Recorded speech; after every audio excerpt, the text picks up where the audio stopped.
Rita.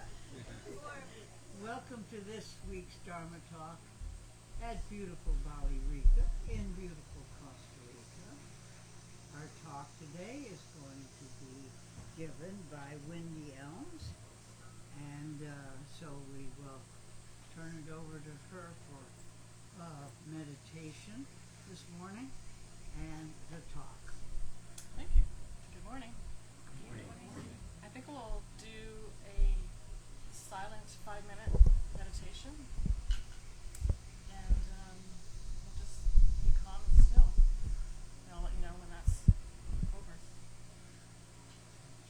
You can close your eyes and enjoy.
thought about what kind of meditation to do to lead into the talk, and I remembered a story. Many years ago, Thich Nhat Hanh was giving a talk in an open-air park in Boston. And they had put up a stage and a podium, and someone at the podium introduced him. And he went up on the stage, but he didn't go to the podium. He sat down, cross-legged on the floor, and closed his eyes. And he stayed that way for about 40 minutes. Now the story tells of about 4 waves of people kind of settling down. You know, the first wave was his entourage of monks who knew what he was doing. But there was a lot of people kind of wondering what's going on, you know, what's he doing? And then there was a second wave of people just kind of relaxing, and a third and a fourth. But I think it was a brilliant teaching on letting go and adopting a mind state of childlike curiosity and wonder and openness to what was unfolding. It was a great example of how we attach ourselves to assumptions and preconceived ideas. And it was a wonderful introduction to beginner's mind. So I'm going to start with a quote by Shunryu Suzuki. In the beginner's mind, there are many possibilities. In the expert's mind, there are few. Now, Shunryu Suzuki was one of the most influential spiritual teachers of the 20th century and a founding father of Zen in America. A Japanese priest of the Soto lineage, he is best known for his book, Zen Mind, Beginner's Mind. What is beginner's mind? Why do we need it? How do we cultivate it? Beginner's mind, also known as Zen mind or Shoshin, comes from Japanese Zen Buddhism. It's a paradox, really, of the more you know, the less open your mind is to new ideas. Developing beginner's mind is all about freeing ourselves from any preconceived ideas, expectations, and by doing so, reducing stress and disappointment. Beginner's mind can be likened to an empty mind, because when it's empty of all concepts, it can be full of all the beautiful qualities of the Buddha. When your mind is empty, it's ready for anything. Beginner's mind is also a mind of compassion. And when our mind is compassionate, it's boundless. If you discriminate too much, you limit yourself. When you're too demanding or too greedy, your mind cannot be rich and self-sufficient. We must free ourselves of ideas. Our ideas may be the obstacles that prevent us from seeing the Buddha. The great Theravadan monk Ajahn Chah says, we have to drop our hopes and dreams and preconceived notions of how it should be. We must look at how it is. We must look at the mind that lets go. Then we will see. According to Shunryu Suzuki, we should always be a beginner. Of course, beginner's mind applies to meditation, which is not possible unless we approach it with no expectations and no judgments. Being able to observe whatever arises without judgment is an essential part of any meditation practice. But we can apply these same principles to our everyday life, far from our Christian laboratory. What are some benefits of beginner's mind? Openness. Tenzin Palmo says, when we hang on to our opinions and judgments, there's no room for anything else. This is being open to seeing different perspectives and experiencing new things. This This attitude of openness means resisting any urge to dismiss other people's opinions or close off our minds and agree. Have you ever noticed when someone's telling you something, your mind tends to do one of two things. Either it agrees or disagrees, and either way we learn nothing. Lama Surya Das says, stay open-minded and inclusive. Be open to your experience. Let go and let things fall into place as they will. Perhaps where they fall is the right place. Another benefit of beginner's mind is flexibility and curiosity. By channeling the willingness to learn that defines children's minds, we can increase our ability to adjust to changing or unexpected events and circumstances. So a beginner's mind is always ready to adapt. Acceptance. When you have a beginner's mind, you are not attached to any preconceived opinions. You don't judge things as good or bad. Instead, you simply see things as they are, which allows you to accept other people in different situations. You don't spend time fighting against things. Rather, you focus on what you can control. So there's a story of Lamcham. Lamcham was a young man at the time of the Buddha, and he wanted nothing more than to be a monk.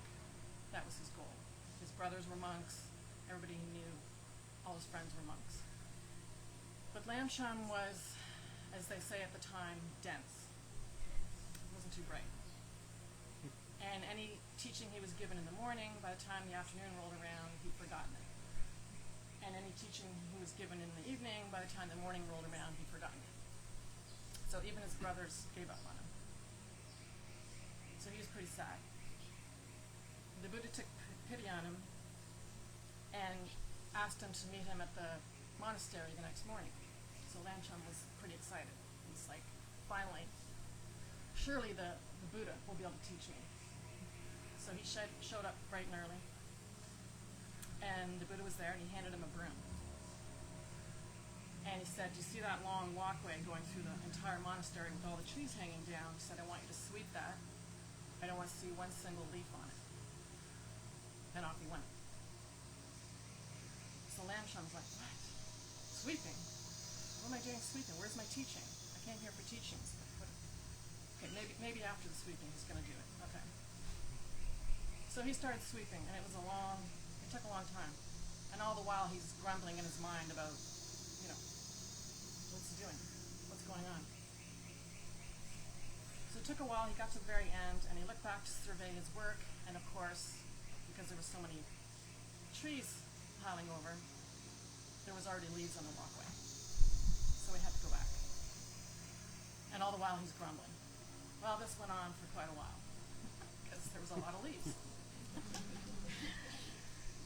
So I don't know the time period, days, weeks, months, I'm not sure, but all of a sudden, as what happened in these times, he achieved one day spontaneous enlightenment. He had let go enough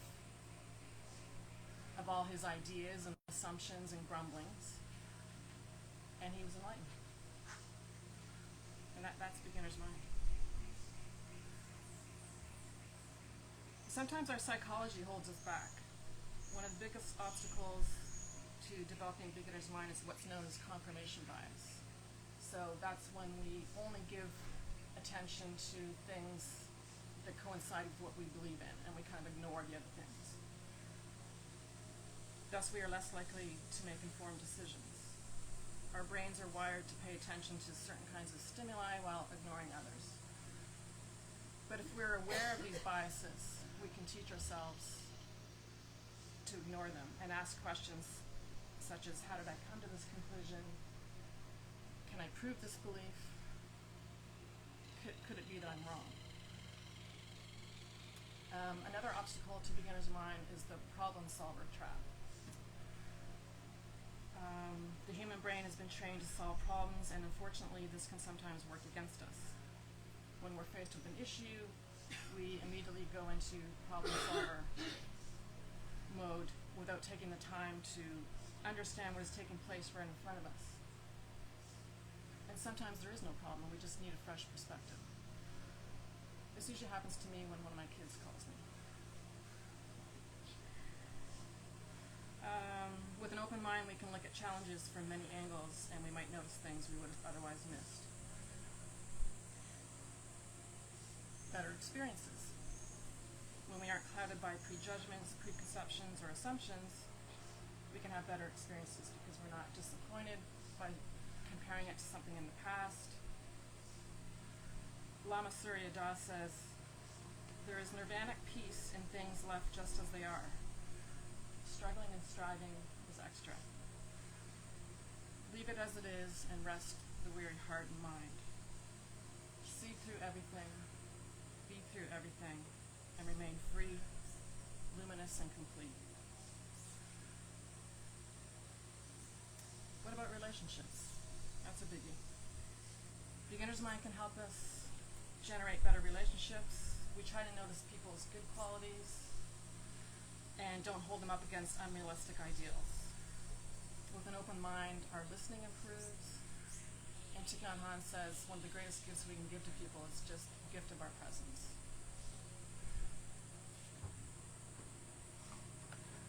If you're talking to someone, instead of being frustrated because they aren't meeting your ideals, you can see them with fresh eyes and notice that they're just trying to be happy and that they have good intentions, even if they're not the same as your intentions. You can increase efficiency. If you're procrastinating on a project with a beginner's mind, instead of looking at how long it's going to take, how many steps there are, what happens if I fail, you can look at it with a fresh perspective. You can be curious and open. So it helps us break out of our comfort zone. Less anxiety. You have something coming up that you're anxious about, instead of worrying about what might happen, you can open yourself up to being curious and let go of the outcome, and instead embrace don't know mind. We don't always have to know everything, do we? It can help you live more in the present.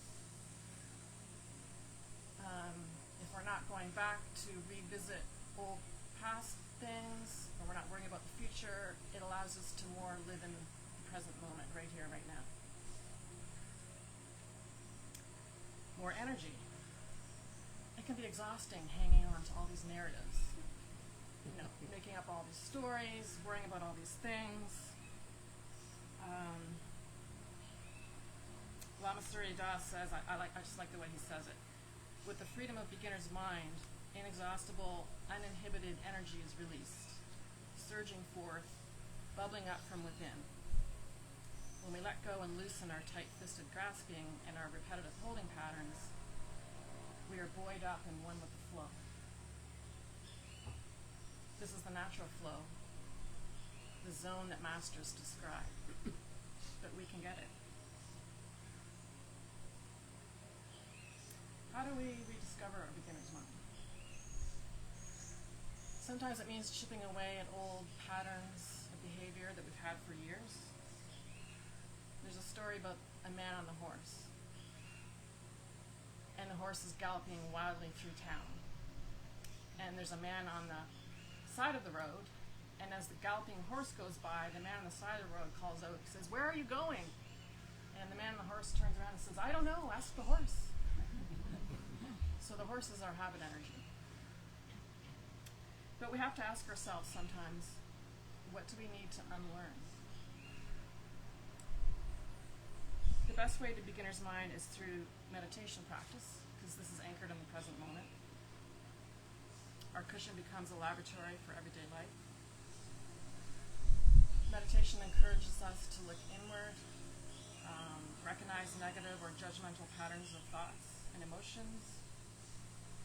It can help us note our particular triggers and automatic reactions. The good news is, once we recognize our habit energy, we can learn to tame that horse. We can respond differently, and usually when you respond differently to the world responds to you differently, and that's when the magic starts to happen. There's a few other more subtle ways to rediscover beginner's mind. One is letting go of the need to add value.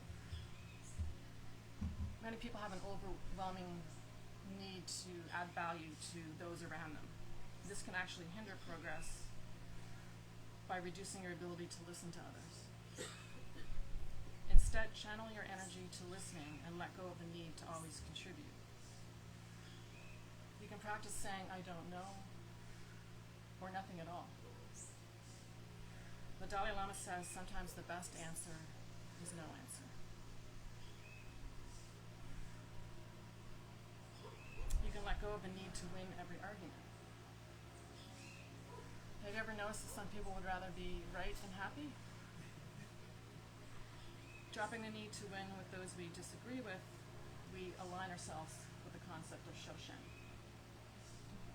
We approach situations with curiosity, and we can be okay knowing that the other person is looking at something in a completely different way than us.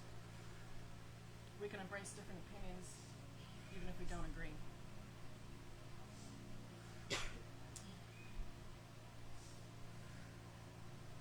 How do we incorporate beginner's mind into our everyday activities? They say you can practice right now with whatever's in front of you, starting with breakfast.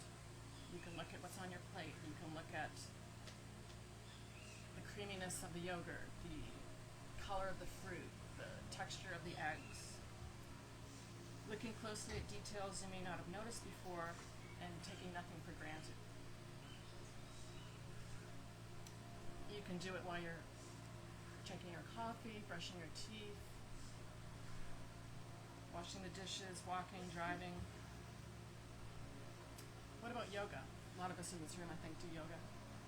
Done yoga for years. Sometimes it can get old, right?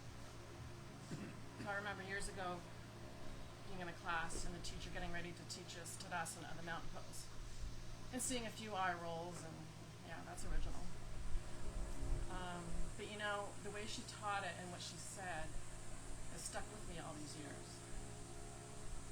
And what she said was, you know, even if you've done this pose 1,000 times, you've never done it like this, right here, right now. And so that kind of stuck with me.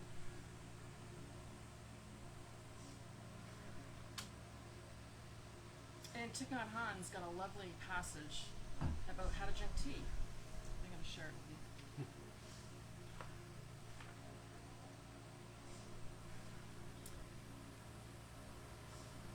Only in the present can you savor the aroma, taste the sweetness, appreciate the delicacy.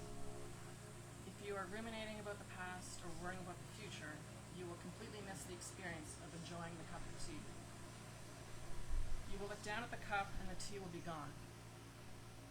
Life is like that. If you are not fully present, you will look around and it will be gone. You will have missed the feel, the aroma, the delicacy and beauty of life. It will seem to be speeding past you. I like that. Treat every day as your birthday. Everything's heightened, everything's new, everything means something. Embrace each moment as it presents itself. Shift yourself out of autopilot.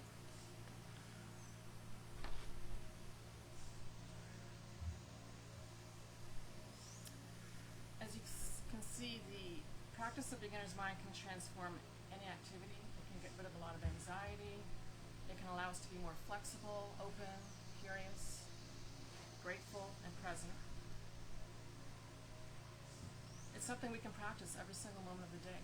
We just have to remember. I got another story. There was a poetry contest that determined the successor to the fifth patriarch of Chan Buddhism. Shen Shu, the senior monk at Huang Mei Monastery, wrote a verse that excelled all others in succinctly summarizing the Buddha's teaching. The verse went like this. The body is the Bodhi tree, the mind a mirror bright. Make sure to wipe it hour by hour, so no dust can alight. Surely this one will win the contest. but there was a rebuttal poem. It went like this. There never was a Bodhi tree, nor any mirror bright. Since all there is emptiness, where could the... Phonetically reading. Right. I just kind of know that's why reading is better than listening. 'Cause you're picking up. Here's another story. Can I tell? I like stories. There was a group of students going to see a great master for like a weekend retreat, and they had to take a long bus. And when they got to the place, the master was busy doing something and wasn't quite available, so his assistant showed them around, checked them in. And sometime later, the master came back and said, well, where are the students? Where's the money? Where are the students? And his assistant said, oh, they left. And he said, well, why would they leave? He said, they didn't like the toilets. So they had expectations, right? So they missed out on some beautiful teachings because they had expectations that couldn't be met.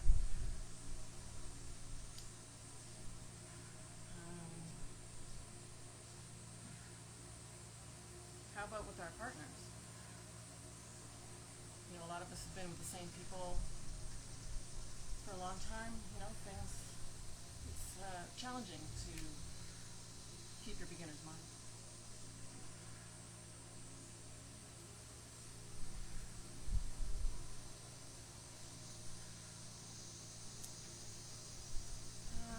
There's another story of a student walking across town to his teacher's hut. It was in olden times. And he was in a hurry. He was in a hurry. His mind was distracted. He was thinking about all kinds of things. And he got to his master and sat down in front of him. And the master could tell where his mind was at. And he asked him, did you see the such and such tree that was in beautiful bloom on your way over? And the student said, no, I didn't. And he said, go home, I can't teach you today. There's a similar story of someone traveling by car, bus, train, yak, I don't know, up to some mountain to some master from the US to the Himalayas. And he finally gets up to the cave where the master is. And he bursts in the cave and he says, okay, I'm here. How long is this going to take? And the master says, I can't teach you. He says, why not? I've come all this way. He said, no. He says, go back to where you came from. I can't teach you, or come back tomorrow. So he came back the next day and he said the same thing. How long is this going to take? Beginner's mind. Questions? Comments?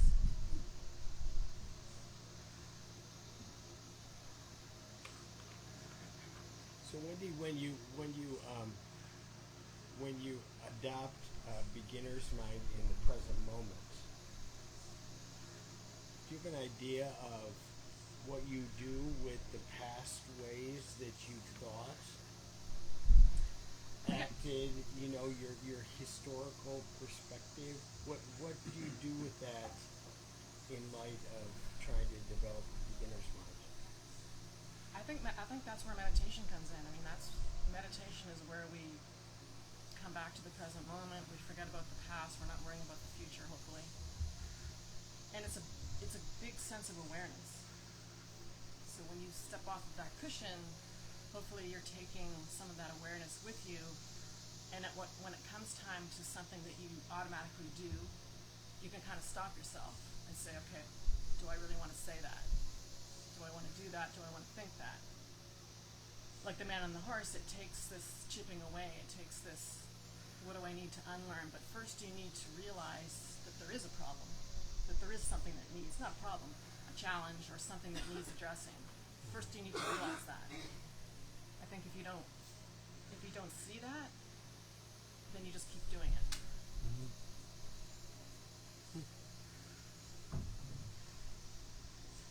I love when you talk about people. I was in marriage counseling when I was really young, like in my 20s. Single, so it didn't work. But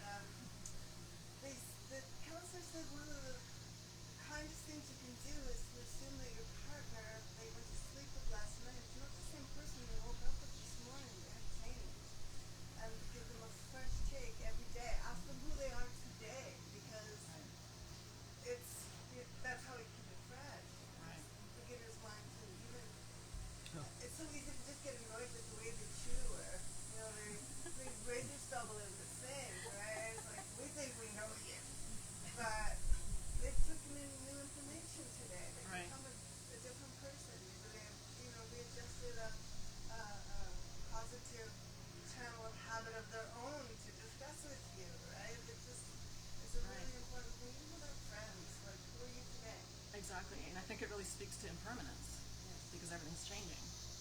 So that person isn't the same. Great talk, Wendy. Gosh. So many things are just pinging in my head all over the top. Oh, good. I'd like to just say something about, I was thinking about beginner's mind this morning. We recently acquired a new puppy. And if you want to see the quintessential beginner's mind, watch a puppy. Right? Oh, look, there's a leaf. What's a leaf? There's a bug. I'm going to get a bug. Everything is so seeing for the first time. And you can learn. So, Yeah, same with my new grandson. He just turned 6 months, and our daughter video chatted us with him in the Jolly Jumper. And it's getting cold where they are, so instead of going outside to their little kiddie pool, she had a baking pan with water in it, and he had bare feet, so he was in the Jolly Jumper. washing the water. And the look on his face. Yeah, It's just like pure heaven. Yeah. Just Water coming from a hose, seeing it for the first time. anything. And you can learn from that too. One of the things that the puppy, I don't know what her background was, but she's very hyper, right? And she's always round. And so we tried to start training her. So we had a trainer come over and said, "You want to get over the retriever. She has to respect the word come. And you give her treats and all the rest of it." Well, that worked for her a couple of days. And then we sort of watched her, and now the only thing that brings her is that we say, "Bye-bye." So that's our new problem, is bye-bye. Is that reverse Because she wanted psychology? all your attention, right? In dealing with that puppy, you need beginner's mind too, right? When I have an example, puppies and babies and all this, their life just unfolds for them with no expectations, beautiful. But what is when we are older and we have our mind, what we said, with the mountain pose, you did it a million times but never this way. And my example is that I had to write a manual for teaching purpose. What is when your state of mind through sickness becomes so weak that you go backwards to the beginner's mind? So I'm talking about Alzheimer patients. And our example was how I make a cup of coffee in the morning. And all the steps what were involved to make a cup of coffee even surprised me. I mean, it's steps that you have to get awake, that you have to get out of bed, that you have to go in the kitchen, that you see your coffee machine, that you know what to do. And this really impacted my mind these days. And I said, would we have the state of mind when we make a cup of coffee every time and just not go and do something else, make the cup of coffee, just slowly with the tea. And then the coffee is ready and here is something else, a phone call, and we drink the coffee. We would have so much more enjoyment and pleasure out of this moment to make a cup of coffee.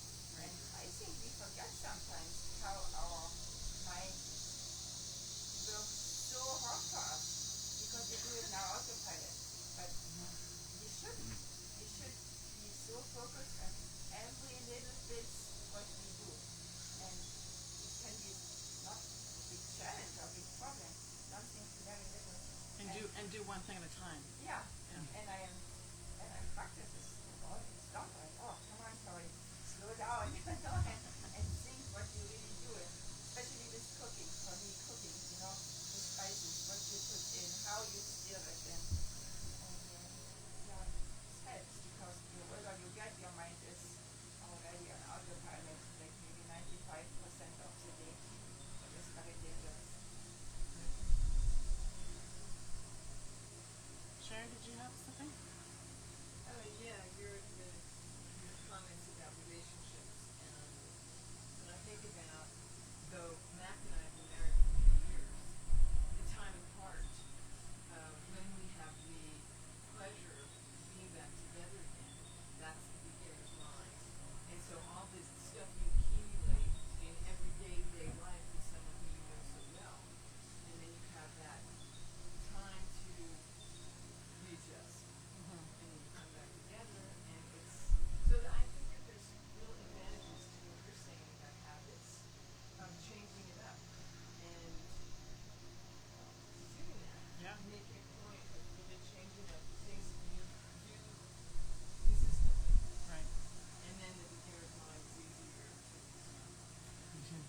What's the last sentence? That once we take step back from things that we do so often, so habitually, we can step back and change up our habits a little bit. A beginner's mind is easier to come up. And in Plum Village in France, which is Thich Nhat Hanh's monastery, if you stay there on retreat, or anyone that's living there, they have a bell tower, and I think it's every 15 minutes or I've forgotten. 30 minutes. It's 30 minutes. It rings, and no matter what you're doing or where you are, Stop. when that rings, you stop what you're doing. Whether you close your eyes or not, it doesn't matter. You take a few breaths, and you just recenter. You just come back to the present moment. And then 15 minutes later or 30 minutes later, it'll ring again. Yeah, So it's like a reminder. Or you can do it on your phone. They actually have an app on there. that's a good idea. on They the got phone. they get one that will call you. I'd like to add to this that we've all heard the expression when people get old, they have second childhood. And it's kind of like, oh, that's kind of, too bad. It's not. It's really quite delightful. And all of a sudden you realize things are fresh again. And I don't know who the wag was in Britain that said, they say the first thing to go is your mind, but they don't tell you that you're not going to miss it very much. And so you find out that things all of a sudden, you have a reintroduction to beginner's mind. And somehow this day is a new day. You see things, you hear things, you find out you forget a lot of things, and that can make you really nervous. But then if you accept it, you just get a chance to start over. And so, beginner's mind, you get more than one shot at it. And I think the more maybe you practice it along the way, the easier it will be to enjoy it. Now your friends and family may think it's pretty weird, but you don't necessarily. Yeah. Well, I think it's a letting go. It's a letting go of It's letting go. a lot of things. It's a mind that Yeah. lets go. And I had a monk tell me once that, each morning when you get up is a fresh new opportunity. It's a fresh new day. That's what I'm talking about. There's a curiosity and a freshness. Yeah, with even if you things had that something you happen. may have done them 10,000 times. Right. But now all of a sudden it's new again, so you're curious about it. And you're also curious about what's coming next. Things day As long as by you're day curious change. and not worrying. Well, yeah, you don't have to worry. Anyway, it's a lifelong practice, I think. And it will bring you a lot of pleasure along the way to keep the mind of a child.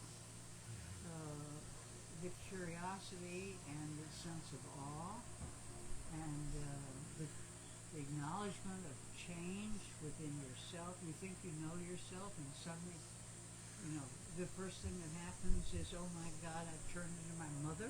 And then we've talked about, Shannon and I've talked about that before. And then later you say, who am I? Takes on not such an existential question, but a genuine question. I never knew I was like that. Or you just suddenly you shift, and a lot of that, if you're curious about it, is a good thing. So it's really Well, the Zen Buddhists say it's the only way to live. that's a pretty good way to live. It's the only way to live your life. If you can remember. You have to remember. I think a good analogy to that would be, travel. Like when you travel, you go, oh, look at that building. This is all new. Everything is new every day.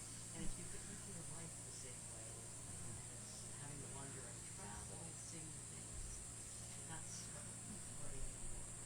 That's really that sense of wonder and freshness.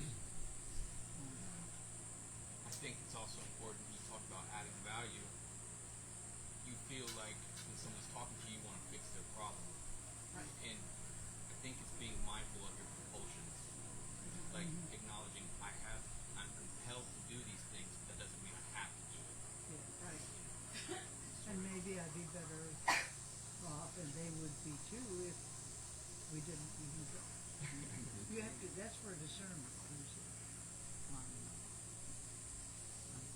think you have to have the wisdom to know when to not say anything or when not to act. Right. That's such a good point. I mean, really, because when people talk to you and they have problems with it, and your mind starts, oh, well, they could, you know, and then you're into the beginner's mind, just really clearly hear what you're saying and just listen to what you're saying and not engage your mind to solve the problem. Right. That can be difficult to do. I've seen this play out. I've been fascinated with disruptive technology my whole life. I've been in the tech business my whole life. And there's a book that captures some of what happens in technology called The Innovator's Dilemma. And it's the classic what happens without an open mind. The most recent example of this is electric cars. Right? This little garage project in California called Tesla built an electric car, right? And most of the auto industry said nobody's ever going to buy an electric car, right? And the very first one they didn't sell a lot, right? It was expensive but it was fast, and so few people bought it because only few people can afford an expensive car, and they kind of stuck with it. And then so entrepreneurs do this a lot. They challenge the status quo, and there's just this human nature that years and years went by. Tesla developed I think it's like a 12-year head start, technology-wise, before finally they became the richest car company in the world, and all the other car companies oh my God, we're so far behind, right? And they have to reorient, and people lose their jobs.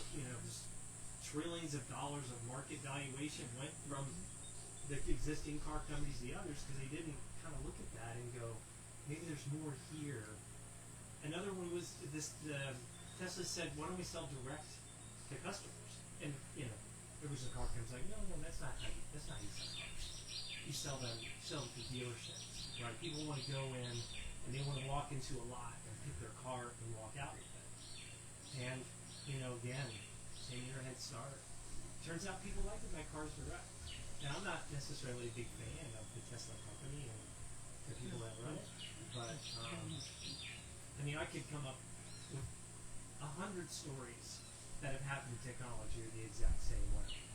It could be, a microcomputer came out when everybody's buying large mini computers. Could have been when mini computers came out and everybody was using big mainframe computers. And everybody was oh, nobody's going to buy that thing. And it's just, I thought it fed into the opposite of beginner's mindset.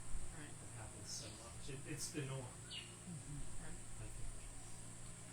Well, one of the things politically that's always interesting is the difference between those who want to try new things, experiment with new things, come up with new inventions, and those who want to say, we've never done it that way, we want to maintain the status quo, we've already got the system. So you have this yin-yang all the time between, in other words, change is really essential to the beginner's mind. That's what the beginner's mind is for. It accepts change. But It it's wants scary. to But do it's something new. scary. Huh? It's scary. scary for a lot It's of scary to go from what I know into the unknown. That's right. There's a fear that stops. That's the door that stops us. It's the door of Yeah. fear that I don't know. I think you're talking technology. I'm thinking like an artist like Brian Wall, who used to live here. He does this certain kind of art, and for all the time that he was here, you could kind of say, "Oh, that's Brian Wall." Well, you watch him online now, and he has started to take blank canvases and letting them emerge. He starts empty. He starts just with the blank canvas, and then the next thing arrives. That's beginner's mind. Yeah. For You sure. know, I mean, and so in so many areas of life, people who really do beautiful, Creativity. who do beautiful work, but they have to work of it. I've just been watching The Crown again, and Winston Churchill was a painter, but he painted the same scene over and over and over and over again, because he was comfortable with that. Yeah. And when somebody came with something else, he was like, no, that's not the scene, and those things. He knew what his mind was, and he couldn't get to the beginner's mind. The other person showed him something different, and he burnt it. It was given as a gift to him, and he burnt it in a fire because he couldn't handle that there was something that had evolved. He had evolved because the picture was of him as an older man. And he had evolved, and he didn't like what he saw. He remembered the 40-year-old man, and that's who he wanted to have painted. And so it's the whole deal about working through the fear that there's another door, and I don't know what's on the other side of it. And things are changing every But day. I can evolve with it if I can work through my fears. Right, if you could be curious. If I can be curious through my Like a fears. child. I think there's maybe a time and place, like overall attitude to life, beginner's mind, but there's also, we're trying to learn things in life, and why not draw upon what worked last time is pretty normal, right? It is. And then it can be good, right? Like Can be. I had this interaction with my child, it went well. Next time, I'll probably do it similar because that went well. But then I guess there can be a point where I will never act any other way because it worked well that one time, and so therefore that's the only way to be. Yeah. But there's something in it. I mean, I don't think you can approach everything as if you never had any history or background or experience. That's why we're going through this whole thing. I think it's to not be attached to that just because it worked once. Yeah. Um, That's the base, and not be attached to the outcome. and not be attached to the outcome, In the right? comfort. And the comfort. Yeah, and it's like the devil you know and the devil you don't know. Like my daughter and her husband just recently took over a bakery from her husband's parents who've had it for eons. And it's a very established bakery, and they have very loyal customers, and my daughter comes in and she wants to try new things for lunch. She wants to try this, and she has this recipe, and the mother's going, oh no, we tried that, and it didn't work. And Savannah's like, well, when did you try? Oh, 10 years ago. And Savannah's like, could work, might work today, but the mother's just kind of like, so it's been a process for the parents to kind of let go of their baby and the way it's always worked, and have these young people come in and change it up, take a chance, Yeah. be curious, be inventive, be open-minded. If it doesn't work, it doesn't work. Don't worry. Be happy. Seriously. Try the new things. Huh? I said, on the other hand, a restaurant like Exotica stayed the same You want them to stay for the same. years. That's where discernment comes in. To go have that. You knew everything, and it was just so excellent. Yeah. And now, I haven't been often, actually, your grandchildren, Are doing well. granddaughter, and changed it up, I think a little bit, but the solidness of what it was is still there. So there is something about the comfort of not changing, right? There was a place in my old neighborhood called Mama's Pizza, and it was kind of a ghetto of St. Paul, Minnesota, and I was poor at that point in time, really poor, and but great, and the mama was from Italy, and she made this sauce that she wouldn't let anybody else know except for her two sisters. Then Mama dies, and the son takes over the restaurant, but the two aunts came in every day. The 90 years old, and they just went in the kitchen and made the sauce, and then they were 90, and so the son who took it over was like, please teach us somebody this before we lose it, you know what it is. And so that stayed, but then they added other things, and they added new things on top of it. So there's something to what you're saying, Sheila, that there's sometimes a beautiful foundation that we can Absolutely. build a beginner's mind from. Absolutely. sure. Don't change what. Don't change quality, but you Yeah, change. well, Yeah, you you know. can change your attachment to it. Yeah, no, Yeah. don't change just for the sake of change. If you've got a good thing going, stay with it and add on to it, or modify it as things change out there. It's flexible. That makes sense.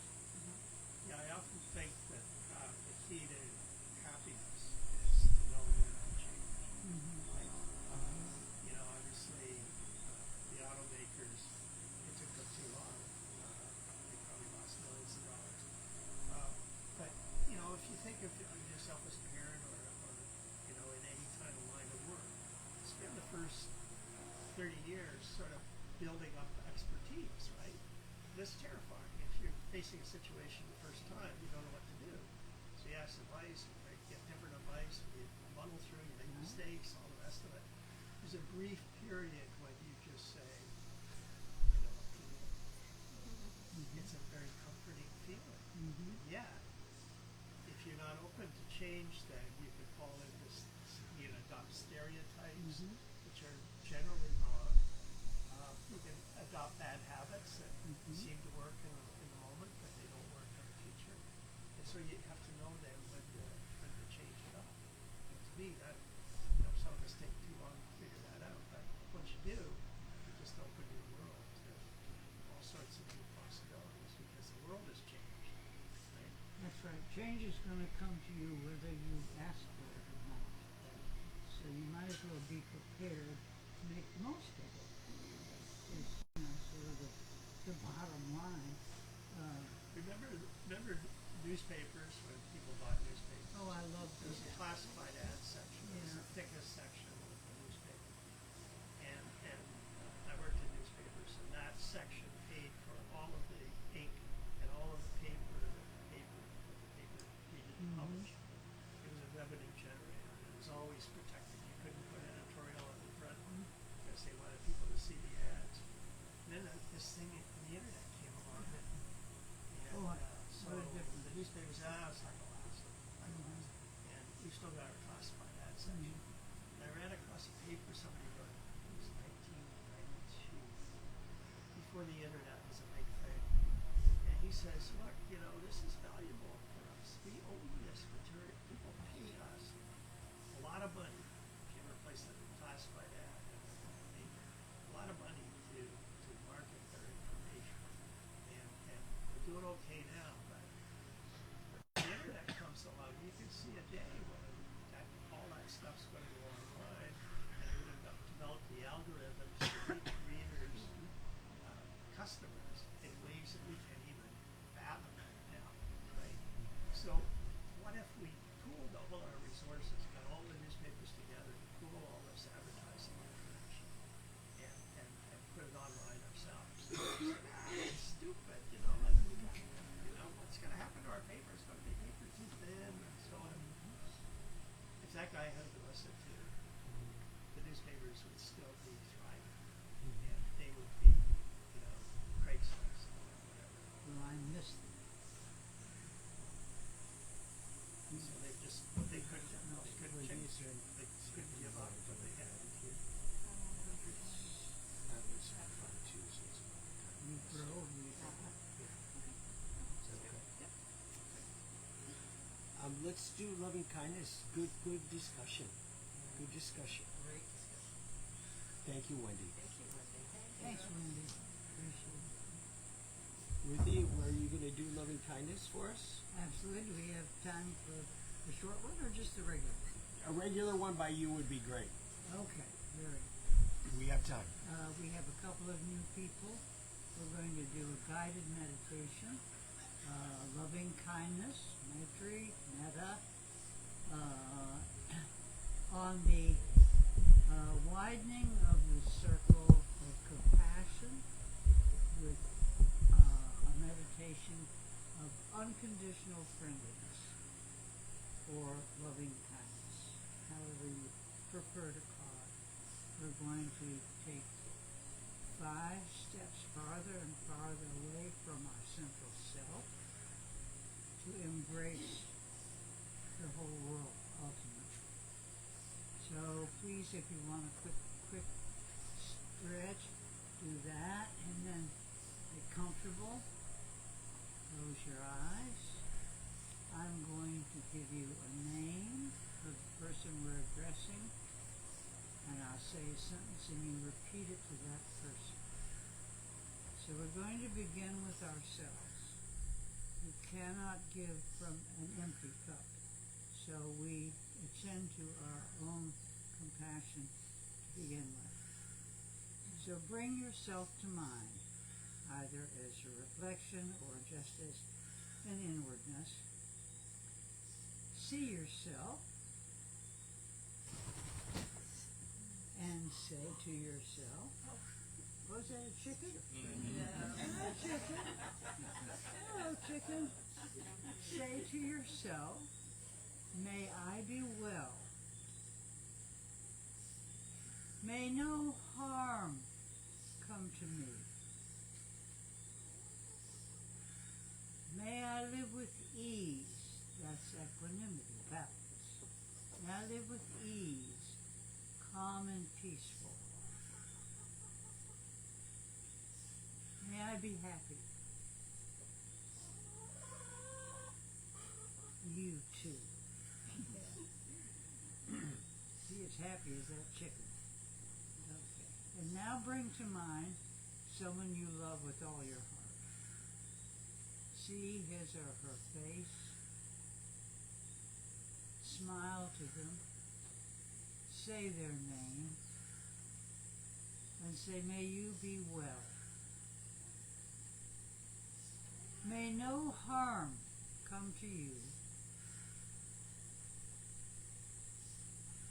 May you live with ease, calm and peaceful. May you be happy.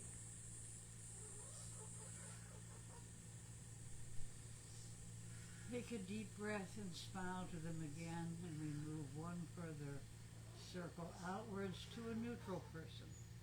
Let's say it's a neighbor that you pass on the way to work in your car every morning. They're walking on the road and you wave and you smile to them, but you haven't really met them yet. They're just a person that you are familiar with. If you don't know their name, address them as friends. So we're driving along, we go past them and we smile and we wave, and to ourselves we say, dear friend, may you be well. May no harm come to you. May you live with ease, calm and peaceful. May you be happy. And now, as their image fades in your rearview mirror, you bring to mind someone with whom you are in conflict. Doesn't matter what kind of conflict. See their face. Look at it directly. Take a few deep breaths. And setting aside or giving up all malice, say to this person, may you be well. May no harm come to you. May you live with ease, calm and peaceful.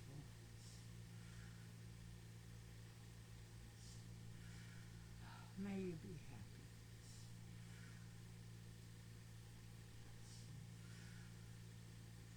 And now we go out to the furthest. And for this we take our hands and place them over our hearts. The heart symbolically is that which can hold all of everything for everyone. And we think about this phantasmagoria of sentient beings all through the entire universe. 8 billion people just on this planet, and thousands and millions and jillions, gajillions of planets, and who knows what's out there. And to this unimaginably expansive, open world, universe, we say, may all beings everywhere, on this plane and all other planes, be well.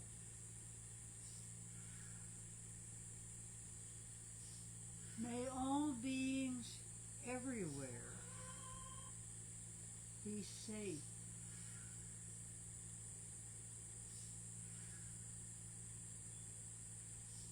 May all beings everywhere be free from suffering.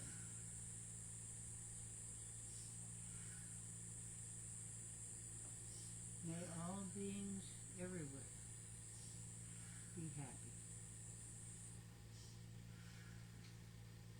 And now we sit for a moment, take a few more deep breaths, release our hands, open our eyes. Another deep breath, and we will close today's talk with the words, for those of you who don't know them, that are up here. And we say this one out loud all together, and I'm going to go 1, 2, 3, and we say 1, 2, 3. Go